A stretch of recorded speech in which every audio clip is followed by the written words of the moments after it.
मुझ में क्या कमी है? मुझ में ऐसा क्या है जो तुम्हें पसंद नहीं है? मुझ में इतना खराबी है क्या?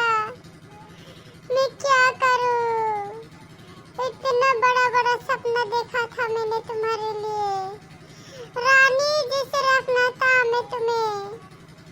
मेरे सपनों की दुनिया टूट गया, टूट गया, टूट गया। मेरी जान चुंडीलाल, तुम्हें मेरे लिए इतना सब कुछ करने की क्या जरूरत थी?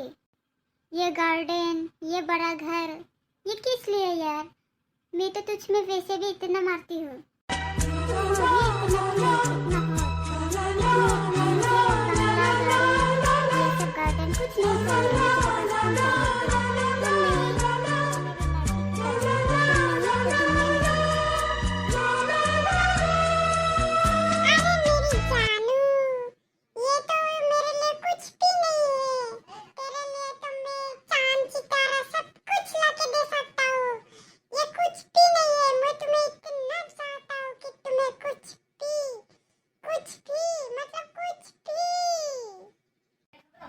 कुछ कुछ भी लगा रखा है। हाथ मिलाओ और मुझे उठाओ। ओके जानू। अरे जान, प्यार करते हो भी इतना करते हो क्या? हाथ तो छोड़ो कम से कम। ओह नो जानू, भूल ही गया। तुम हो ही इतना सुंदरी कि मैं हाथ भी छोड़ना भूल गया। मेरी जानू, मेरी जानू, मेरी जानू।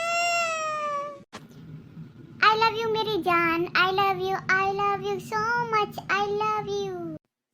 मेरी जानू, मेरी जानू। अरे चुंडीलाल, पागल हो गए हो क्या? क्या जानू जानू लगा रखा है? किस सपनों की दुनिया में खोई हुई हो तुम? मेरी दोस्त लल्लू, क्या मैंने सपना देखा था? हमें तो लगा कि मैंने सचमुच हमें हैनरी ने मुझे प्यार कर लिया। उसने तो हक करके मुझे इतना आई लव यू कहा है कि मैं क्या कहूँ। ये सब छोड़, चलो अभी घूमने के लिए। तेरा सपना सपना में ही रह गया, सपना ही होते रहेगा। हेलो दोस्तों, वीडियो अभी खत्म नहीं हुआ है, बने रहिए हमारे ये चैनल पे। वीडियो को सब्सक्राइब नहीं किया है तो सब्सक्राइब कर लो और देखते रहो इन पागल की कहानी क्या होता है और फ्यूचर में क्या होता जा रहा है, देखते जाओ। Bye bye. अरे लल्लू, मैं इतनी बुरी हालत में हूँ कि मैं कुछ कर ही नहीं सकता और तुम हो कि मेरी मजाक उड़ा रहे हो। तुम मेरे दोस्त हो कि नहीं? अरे कुछ भी हो, मैं तेरी मजाक नहीं उड़ा रहा हूँ मेरी जान। मैं तो बस दोस्तों से शेयर कर रहा हूँ ताकि तेरी प्रॉब्लम सॉल्व हो सके, हल्का हो सके। समझ में आ गया अब? चलो।